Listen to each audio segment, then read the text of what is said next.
introduce Mr. Dale Symons, who runs a family farm between Malden and Burnham on Crouch. He tells me it's a mixed farm, but one of the things they grow are grapes. So he's going to be telling us about that. So I'll give you Dale Symons. Can you just give me 1 minute? I'm just going to get something in my car. So you have to keep looking at something else to bring in another source of income into the farm. There was an advert in the Farmers Weekly from a company called the English Wines Group from Chapel Down label. And they could see a future and an expansion of the English wine industry. And they had the winemaking space and the expertise, but what they didn't have was the grapes. So they wanted to source a constant supply of grapes. So they were effectively saying that, well, come on, you landowners, which is a big part of investment in planting a vineyard, is the land to start with. So as landowners, they were saying, okay, well, you've got the land, we'll commit to buying the grapes off you for 20 years, let's get together. So that's when we planted, so it was in 2006 we planted our first 10 acres of vines. I say first because now 10 years later, next year, we'll be planting our next 10 acres of vines. There is still at the moment a thirst for English wine. Whether it's just a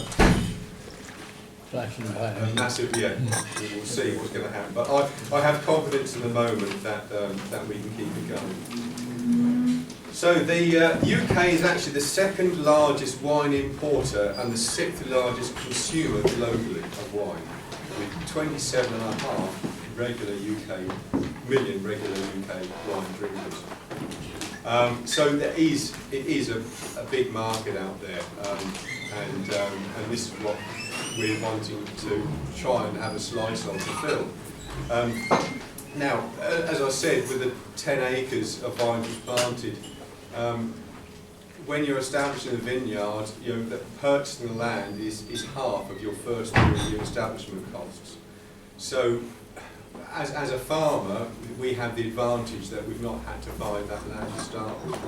And there is an adage that's used in farming, but it's used in many industries. And it is also, I've heard it many times in viticulture, and that's how do you make a small fortune and spend a large fortune and buy yourself a vineyard. And farmers say it and everyone else says it's the same thing. But in our case, we didn't have a small fortune, so we had to borrow the money and set it all out. And it's a very long-term view.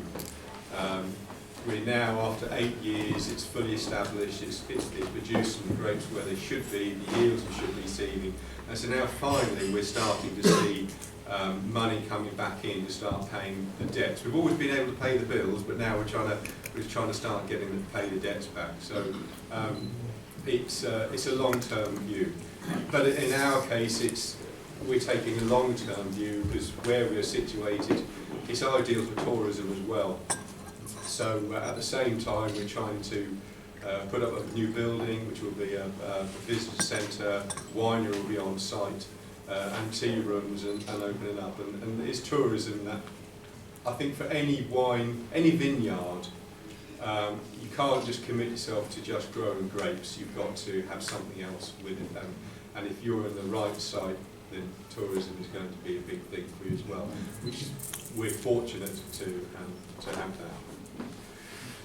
So English wine has gone from an industry in decline to an industry of rapid expansion. In the late 1990s, there were 850 hectares in production. By 2005, it declined to 720 hectares. The wine industry in the 80s went through a bad time, the English wine industry. A lot of this was to do with the type of wine we were making. 2006 saw the first expansion, 27 wheel expansion, and by 2010 it shot up to nearly 1,100 hectares. In 2011, with renewed interest from city investors, 2 farms were purchased in Kent, One was 160 hectares and the other 250 hectares. Planting started on those vineyards in 2011 with the intention of planting a combined 283 hectares. A quarter, those single plantings were a quarter of the 2010 plantings, of the size of the acreage down to grapes at that time. So that the expansion that has been going on makes our modest 10 acres seem very small. But today there are 470 commercial vineyards covering an area of over 1,470 hectares in the UK.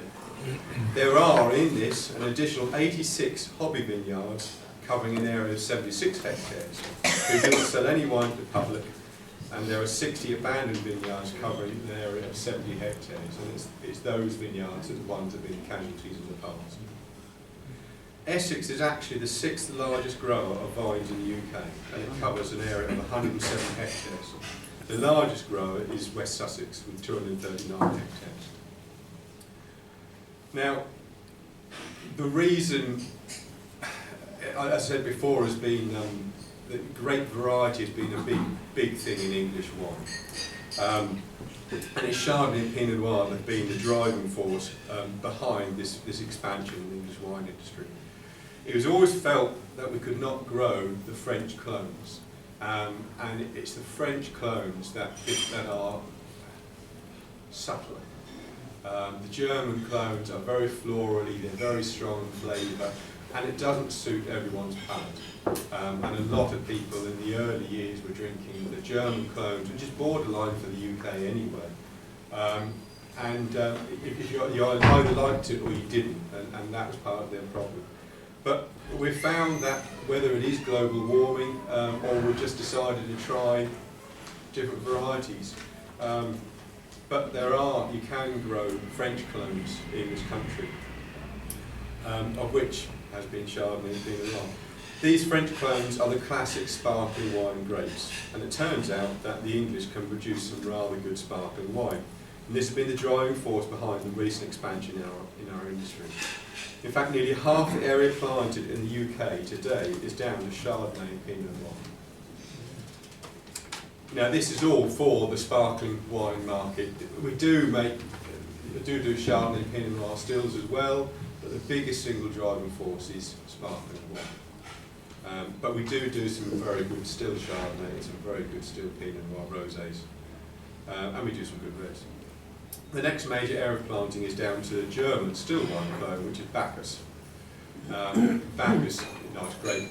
And it turns out that East Anglia is the best grower of Bacchus going, of which Essex is the largest grower of vines in East Anglia, so once more Essex is up there again.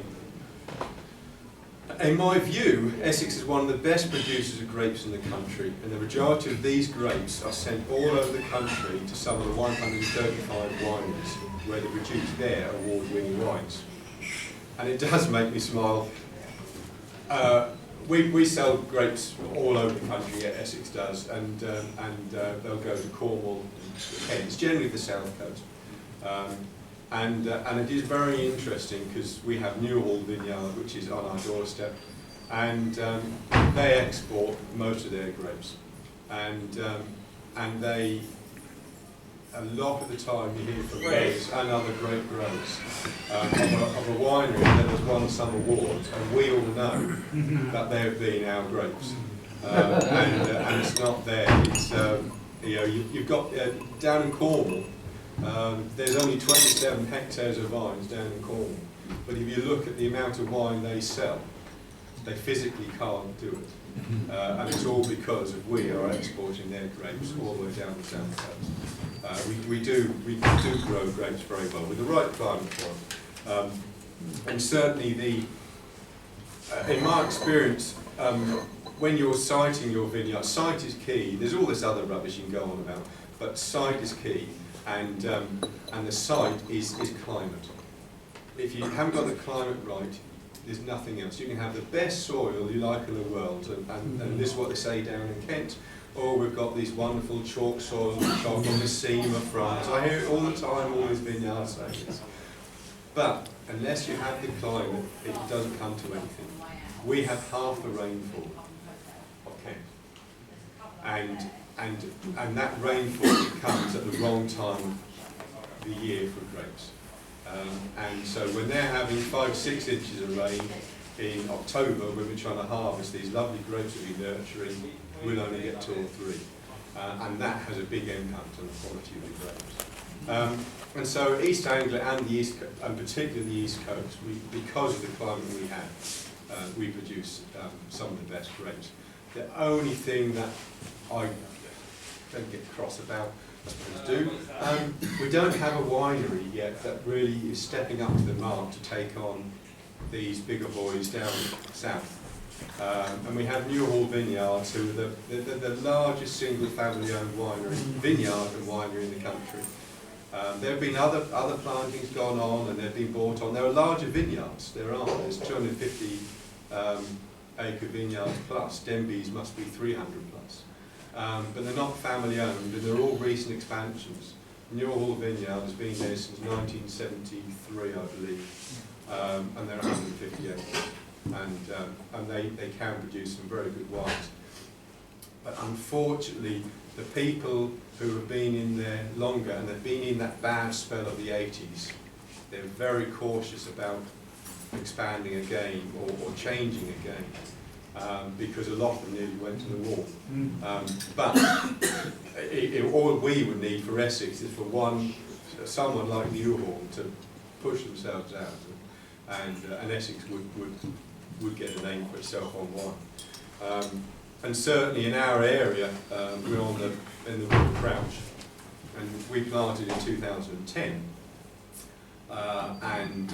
In that time, we had 15 acres planted up the road from me, 5 acres planted down the road from me, all in the River Crouch, and then there's another 15 acres at Stomaris, another 3 acres at Stomaris, another 50 acres at Stomaris, all within a very small area. So for the Malden district, where I'm from, it's a great opportunity, because if we get together with Newhall at the same time, we will have in the future a wine trail, which is something that would be very good for us. Because the problem with East Anglia is that although we produce these grapes, we're all over the place. They're up in Norfolk, in Bedfordshire, Suffolk, in Cambridgeshire. They're not close enough to do anything with. But for Essex, there is a great opportunity, I believe, for us, as long as things keep going well for us. But we'll have to see how it goes. Oh yes, and it does. Yes, we're going back to that. Going back to the quality of the grapes, which is another thing, is the winemakers, and you can't tell them this because they won't like it. But at the end of the day, you can't make a quality wine out of a poor grape. And it's the same thing. You can't make a silk purse out of sour tea. You need a good grape to produce a good wine. And that is what we seem to be good at. And it's mainly you can grow a grape. The French would say you can grow a grape in any soil. They can produce a rootstock and that will grow there. But unless you've got the weather, that won't help you at all. You've got to ripen the things.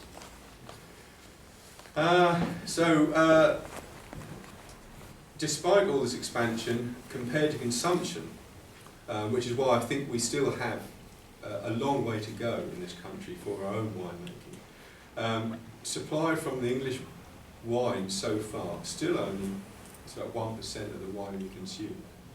So it's less than 1%. It's not even 1%. It's less than 1%. So there is room for expansion in the English wine industry. And why is this? Well, we're getting better, and people are seeing that we are getting better. And because of that, you're then seeing investors from elsewhere coming in and saying, well, you know, we can do a bit of this. And so it moves on. The only concern is will the investors in the long term damage it? We will have to wait and see. But it tends to be the investors are looking at the export market, not the home market. The size of, these vineyards, 230 hectare plantings, they're not setting that to supply the UK. There's big money going in, and they're aiming for China. That's what they're aiming for. So I think we'll be all right. Now about us, our vineyard, it's 10 acres, and we swapped from growing wheat, 10 acres of wheat at £80 a tonne, to vine, to grapes, which hopefully, we should get between £1,000 and £1,500 a tonne. And if you get 2 tonnes to the acre, then you'll compared to 3-4 tonnes of wheat, you've got a lot of money in the difference. The only problem is that grape growing is also very expensive and very labour intensive to get quality. So the costs are far higher on 10 acres. And I worked out the other day that the labour it would cost me to farm an acre of ground would be £35 an acre if I had to pay someone physically to do each job. Whereas on the vineyard, it cost me £600 an acre, and I still have to pick them. So it is very labour intensive, but as I said, it's long term, and the rewards are there at the end of the day. But it's not for the faint-hearted. So yes, we planted in 2006, and we didn't have a very good start because I kept saying to all the people coming with their vine planting machines that oh no, we can plant it, and I kept saying, look, we're on clay with only 6 inches of topsoil. Are you sure you can plant it? Yeah, we can plant it. So they came out, and they came with their planting machines with a blade about 18 inches deep, and it struggled to pull through this clay, and all it left was it couldn't close the trench afterwards. And when they pulled at the end of each row, you could go along and just pull each vine out. In fact, some vines, they just fell to the bottom of the trench because it couldn't close the trench again. So after 4 rows, I told them to go away, and then it was the massive campaign to find friends and family and football teams to dig 15,500 holes, which we did. We did it in 2 weeks.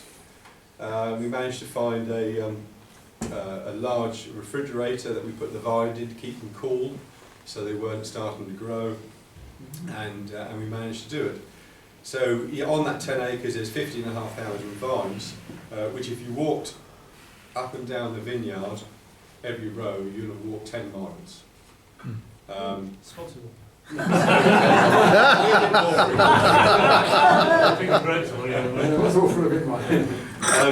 And so in the trellising that's holding them up, there's nearly 3,500 posts, and there's 56 miles of trellising wire. So there's a lot of materials used in it, and so we had to get all that in place and keep the weeds down and everything else. Weeds are the biggest problem. Make mistakes there, we always make mistakes. Should have used vine guards, I decided not to, because most people use vine guards because of the rabbit problem, but we don't have a rabbit problem. What we did have a problem with weeds. Weeds was our problem. And so for the next few years, there's a lot of time spent on the weeds. And unfortunately also, because of we do suffer from, we are a drought area at times, and 2006 happened to be the year for Essex to be a drought year, so we ended up watering the things as well, just to keep them alive.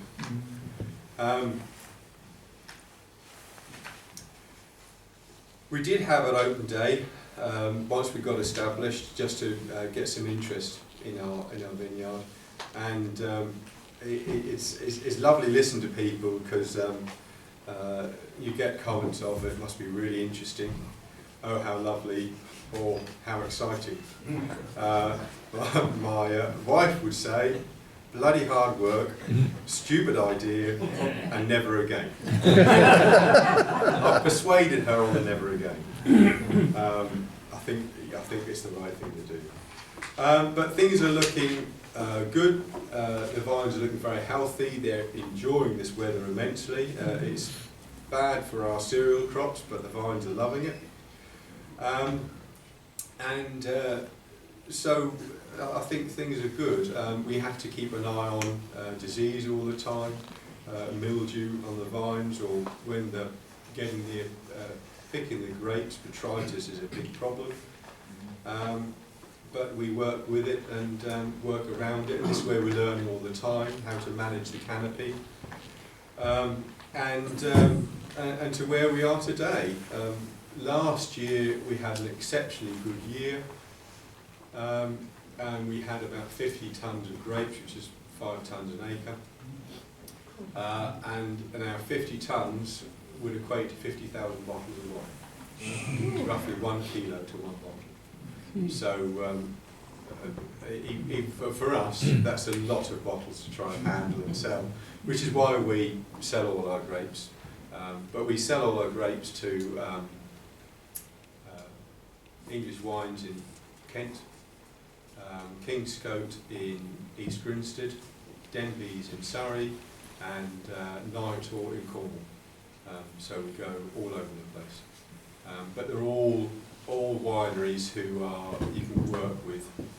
They're looking at the longer picture, which is what you've got to look at. You can sell, if you go on the spot market, there are people, they'll pay £2,500–3,000 for a tonne of grapes this year, but whether they'll be there in 2 or 3 years' time. So we're looking at the longer picture, that if we can build a relationship with wineries, so they want our grapes, so we know for the next 20 years plus we're able to sell our grapes. So I think some people are at times have been short-sighted and they're not looking at where they should go with it. But no, we're now in 2015 and we've had a fantastic flowering. A critical time for us is flowering, because if you have a poor flowering, it doesn't just ruin this year's crop. At the same time as flowering, it sets the shoots for next year. A vine is a wonderful thing, and inside every bud, and even now inside the buds, you can see the buds on the new shoots, and the buds are like that. And in that bud, at a microscopic level, is next year's growth. And it is literally just add water and it grows. And that's why they grow so fast, because they've done all that work this year already. On a cellular level, it is all there now for next year.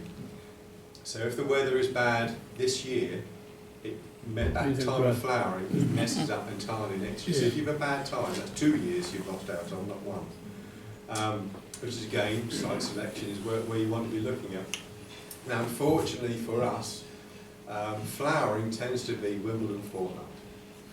So that can be quite catchy, as we know, but we had a lovely Wimbledon again this year. So the signs are, at the moment, that we could have a good year again. There's still things that can go wrong, but it certainly could put us in a good place this year, and the potential next year to keep going again. So it's very interesting to do. I like it a lot of the time because I can switch off, and because the work, what we produce, everything that's in that canopy that we produce at the end of the year is all taken out. We take everything out. Everything is pruned until we leave 2 spurs. So we prune from end of December through till end of March, pulling out all the dead wood that we don't want, and then we pick two spurs that we do want, and then we'll tie those down. So we go through the whole vineyard and tie all those down. And then by that time they're starting to, we might get a week or 2 to repair any canopy that's damaged, and then they're starting to grow again, and then we have to knock off the shoots we don't want. So we go along every vine, we remove the shoots we don't want, and then after that they're growing tall enough, we have to start tucking them in the wires because they fall out of the wires, so you're going along tucking them in the wires. So it's a very, that's what I said, it is very labour intensive, but for me it's nice when you go out there, because where we are, on the hill there overlooking the river, And when you do find, you stop and just look out there, you go, well, you know, this is my garden, isn't it? So it's quite nice. Quite nice. It gets me out there. So now I enjoy it, and I enjoy what we do, and I think there is a future for our wine industry. Good. Please, if you ever get a chance, pop into some of them and try them and see them, because it's good stuff. It's good stuff.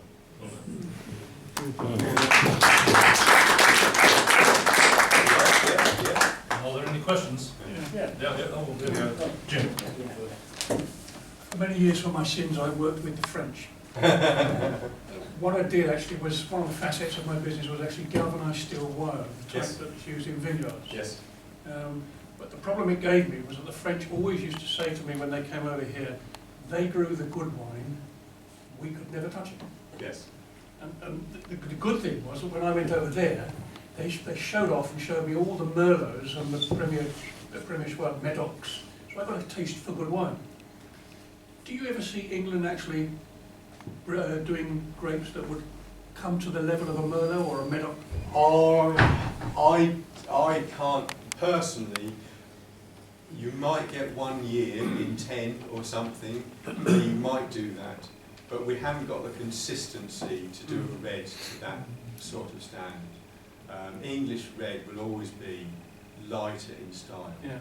You won't get that full-bodied character. There are some very, very good reds out there, but they are still always lacking that bit of body, that bit of something that the Europeans and other parts of the world can do. We can't do it, and so you have to acknowledge that we can't do it. And so you I wasn't being critical. no. But as winemakers, Yes. you have to acknowledge that you can't do it, and you're aiming for a different style, and your market will be whoever enjoys that style. We can with the whites, yes, definitely. Yeah, okay. We are doing. We are beating other countries all over the world. So we can do it. But I don't think we'll ever be able to do David? Do you sell your wines, or do you just only market it through the producer? We primarily we sell all our grapes To a producer. to a producer, Yeah. but we do some home winemaking. I had a look on your website, Colin put it up today, Yeah. and I had a look on it, and I couldn't find any. Yeah. I was looking, I found the price, but I couldn't find the wine.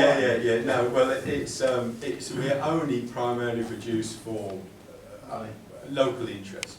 Under at the what moment. name? Yeah. Under what name do you? Clay Hill Vineyard. Clay Hill. And Clay Hill.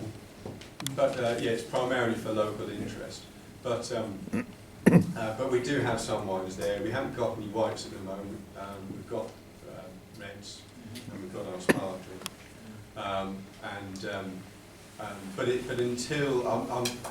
until we have, at the moment, the wine is made in an old converted farm shed. You have to go through a muddy yard and everything to get to it. So I can't take the winemaking seriously at this moment in time until we have our building up, and then it becomes something more serious. So it's just something for, at the moment, it's a local interest. I must admit the sparklings are okay, aren't they? The sparklings are doing very, very well. Dick? In the medieval period, wine growing was part of what we did, Yes. and then just faded. Why on earth did that happen? Partly because of climate. Oh. The climate change was a big part of it, but I think they say the main part of it was to do with the monks, were the ones who were the main part of the winemaking. And then when the King of England abolished the monasteries, you then lost the wine growing that was going on at that time. Time for two more, sorry. Terry, first of all, and then Ron. On your 20-year investment, where are you? Have you made a profit yet, or are you breaking even, or where are you in your 20 years? If we weren't trying to put up a building, we would be. We are in a profit, and we are in a profit anyway. And in the 9 years after 9 years, we would have paid off probably 3/4. If we weren't investing in the building, we'd have paid off 3/4 of our original loan, which was £111,000. Ron, last one. And I remember reading a couple of months ago that we won the gold medal in Paris, of all places, for wine. Yes. Did you read that? Yes, we do, and it'll be more notably sparkling wines. And there have been all sorts of blind tastings done, and most of the time, English wine will come on top over the English sparkling wine will come on top over champagne. And the second question I was going to ask was, do you have any sort of national association of wine growers to help you, like with advice and that sort of thing? Yes, sort of. I mean, you've got the UK Vineyards Association, which supports the vineyards, and then you have the English wine producers, which are the wineries. Yes, with the Vineyards Association, you get some books sent out to you each year, and you also have the Vine Forum, where you can always throw ideas out there, and there's always ideas come back. But my experience so far is that if you ask for one opinion, you'll get 6 different answers. So it's all about finding what works for you. I mean, our thing is people say to us, well, your trellis wire, your fruiting wire is too high. They'll say to us it's too high. Well, the reason, I could argue, the reason for height is that the ground is damper at lower levels. So particularly in the autumn, so if I have the wire lower, it's going to be damper, so there's more chance of botrytis. The fact is that myself and my wife are 6'2", and I'm not going to bend down on so that is why the wire is at that height, because I'm working on it, and that's where the wire is going to be. Well, thanks a lot tonight. Can I just ask one last one, Mr. President? Why do you think that Australia has been so successful with their wines? Marketing. Marketing. Just marketing. You know, but they did. I mean, they were doing very, very well. But then Australian wine went through the doldrums because they over marketed, and suddenly because their big thing was Chardonnay, and suddenly it became so cheap and so plentiful that nobody was drinking Chardonnay, and they planted all their Chardonnay for the world market, and they cheapened the product that they had. And this is the challenge for any emerging wine industry. Is that you've got to be careful, because they did it. They cheapened, or New Zealand with their Sauvignon Blanc, they just produced too much, and there's just so much wine out there that the price plummeted. But one thing I would like to point out before we finish is that in every bottle of wine, every bottle of still wine, there's £2.10 wine duty on that bottle.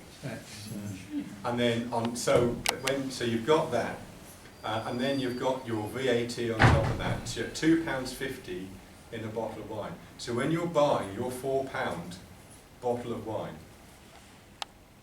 more than £2.50 by that point is tax and wine duty. You've got the bottle, 20p will cost the bottle. They probably get it cheaper. That's what it cost me. You've got the labelling, the closure, the foil. You add all that up, and what you left in that bottle isn't necessarily 100% grape juice. Or I would question what is in it, because then the supermarket's got to make their money and everything else. So it is questionable, some of these prices they're coming up with, because the money that they're trying to produce a bottle of wine for, or at the end of the day, a £4 bottle of wine, £1.50 of that is for the supermarket and the producer, and there's not a lot in it. Okay, can I ask Brian, please, to propose the proposal?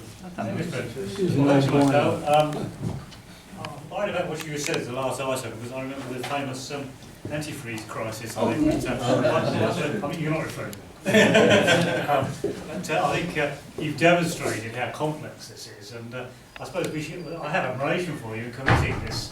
I know what farmers are like. We've got one in the club, of course he's not here. But to make that commitment itself is quite a brave act. I mean, to commit yourself. Clearly, you have an interest, and I said to my own daughter is into the wine buying business, and I did say to her once, why don't we see more English wines on menus and such like? And she said, well, you would accept quantity, and you can't produce enough quantity to actually allow restaurants and so forth to buy it to put it on the menu. Hopefully that will change, you know, you might have 20 acres, in which case that will be wonderful. But the sparkling whites are undoubtedly fine, and I would recommend what you say. If you get a chance for a sparkling white, thank you very much. Well done. I should just say that the President, while I've been talking, is mulling over the situation for these bottles of wine, which Dad is coming for, and he thinks the best way is, in fact, to redraw the raffle now to distribute that amongst you. So, if you have your ticket, if you throw your ticket away, agree with that? 181's gone back in. So Dale, could you Go pull up 2 tickets, please? First one is for the sparkling white. 171. Oh, lovely. And the red is 179. Terry, there we are. Well done. There's a price. You have the one, then, no problem. All right, thank you very much. Thanks, You're welcome. I must apologise, that was not been labelled. That's all right.